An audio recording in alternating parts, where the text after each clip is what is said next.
How you doing? And welcome to Hairdressing Live. We have Akito ambassador, former salon owner, and now creative director of BB Education. Welcome, Ben Brown.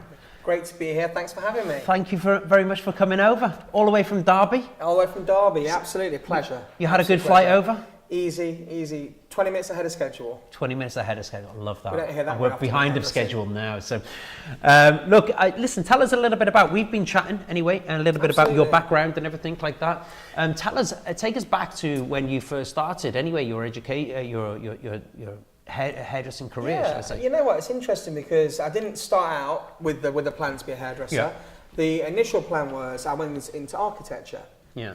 As a 15-year-old boy, I had a Saturday job, and I couldn't believe this environment in hairdressing. I was really captivated by it's almost like an exposure to it. It was a beautiful thing. In Derby? In Derby, absolutely, yeah. And what I found was that the architecture, was absolutely great, and I loved it to a degree, but my heart is with the hair. And I ended up, from 17 years old, working in one salon until I was 31, left, I put my own salon, and I closed my own salon because I don't want to talk about failures, but business is a different animal to being a great hairdresser or being a good hairdresser or being a trainer is a different animal than being a business owner. It was almost, for me, like the hair was always going to be the biggest distraction. I always wanted to move forward as a hairdresser, not as a businessman. So I made this big decision, it was November last year, middle of November, to close it. And it was been the most successful failure I've had. And I would always want that to imprint on other salon owners to say, like, I would always take that pressure off yourself and go back to basics and remember what do you love most about what you're saying about that. Do what you love. Yeah, and if it wasn't what you love to do, then stop it then. Absolutely. But how many did you have a few staff with you at that stage? I only had one staff at that point. Staff was the biggest problem for me. Okay. I never seemed to be able, obviously everyone has the same problems, I think, but other people are probably better at dealing with them. What I found was that all I really wanted to do was progress the education of the individuals, and a lot of time I think the actual business side of it was left, which isn't really a great thing to do. And I think I approached salon ownership quite naively, and I think I underestimated it. But ironically, I'm glad you say that, because it's good that people listen to that. It is a difficult job, isn't it? It's like a difficult thing to go into initially, isn't it? Yeah, it is. I mean, especially if you're creative, because you're a creative. I'm a creative as well, but it's like trying to marry those both together, and it could be a draw on you. Do you know what I mean? Absolutely, yeah. It could be drawing your creativity, and it's trying to find a happy balance, isn't it, in between? I mean, that's I couldn't agree more to echo what you're saying. I think you've got to have a marriage with either someone who's in the business, or someone who's the creative, and it was very much a lone business.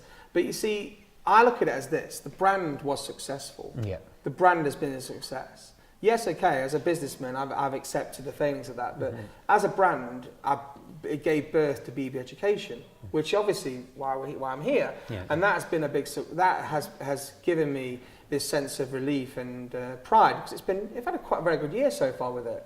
You certainly have. You certainly have. No.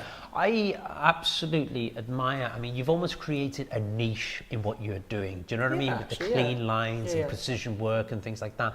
And I'm very fond of people, because the industry offers so much opportunity. I get turned on by that. Do you know what I mean? About the amount of opportunity that you do have within our industry, whether it's like she's styling, whether it's cutting, long hair, short hair. I mean, even with colours now, you can be balayage, you can be blonde hair specialist, you can be, like dark tones. And there's so many different niches. I mean, session, catwalk, editorial. There's so much that we can learn from this. Education is another one. And I think that's, even that's why one of the main reasons why we did this was like, we believe that was the future in broadcasting education out there to everybody. But look, your niche, going back to your niche, how did you come about the way you clean? What inspired you to I mean, your work is so clean and so precise, and I love it. It's very kind. Well, you know what? The biggest thing was that I always found trends very difficult to take in. Yeah. And when I was being trained, and it was be trend related, I found it very difficult, because it was so subjective. Yeah. Whereas there's nothing subjective about a clean line. No. And I felt like I could learn that, because I understood the process. I understood if you have this elevation, it achieves this. I understand if you have this over direction, it does this. And because there was kind of rules to that, relating back to the architecture really, I liked that sort of the pragmatism of it. And I was inspired by Tom Connell, you know, Richard Ashforth, those sort of people, Alion, Seiko, because I love the idea of everything being just precision because it's so accountable. Yeah. You know, if I do a haircut and I put some sort of term to it, you know, like I said, ethereal texture, not everyone's going to have a different opinion on what ethereal is. Whereas if I cut you a perfect line, there's no opinion. It is what it is. Like I can be held accountable for that haircut, and that's, I think, the turn on for me. That was where it was for me. Do you know what? Even like the comb management and the way you cut the scissors and everything like that. Yeah. Listen, tell us a little bit about that. Right? How did you get? You just. I just, as I say, you know, I just copied hairdressers that I wanted to be like. Yeah. So good way. I did. I just copied people who I admired, and I noticed that the hairdressers is different. And when I looked into it and I started to research it from a logical perspective, it was more about keeping your body square. Your shoulders square and parallel, so that you're not going to be moving your shoulders at a tilt when you're trying to cut a straight line. Yeah. And I found, as a left-handed hairdresser, that everyone who's taught me has been right-handed. So it's almost like naturally found it easier to hold them in the reverse. Because that's almost like how they held them, being a left-handed hairdresser. I'm a southpaw. Jesus. We're a rare breed. Four of my guys in the salon, we're teaching them right now. It's we're like, coming my back. God. Yeah, making a comeback. The left-handeds are coming back. It's crazy. You know? But it's a different way of teaching now. It's like, it feels, because you're trying to show, it's a little bit, you'll have to give me some advice on that, actually. You know what I say afterwards. Your body positioning on one side, it may be opposite to the person that's cutting that, but then it's the same on the other side, so you just mirror each other. Yeah. That's why I sometimes say, look at me in the mirror, do that side the same. Yeah, very good. So that was one of the little tips. But comb management it's an underused thing because your sections keep everything really clean. The comb is the key. Yeah, totally. Yeah, because it gets in the way almost, doesn't it? Yeah, to groom the hair, etc. But yeah, easy. Very good. So listen, tell us, because we're going to have to wrap this up and get you ready for the class. I've got some hair to cut. You do indeed. You're here for a reason. And the thing is, I mean, tell us a little bit about, briefly, what are the guys going to walk away with from this class that you're doing with us? I thought about this quite a lot. Ultimately, I wanted them to gain some resource from this so that they understand not just this particular haircut, but they understood the reasons I did what I'm going to do.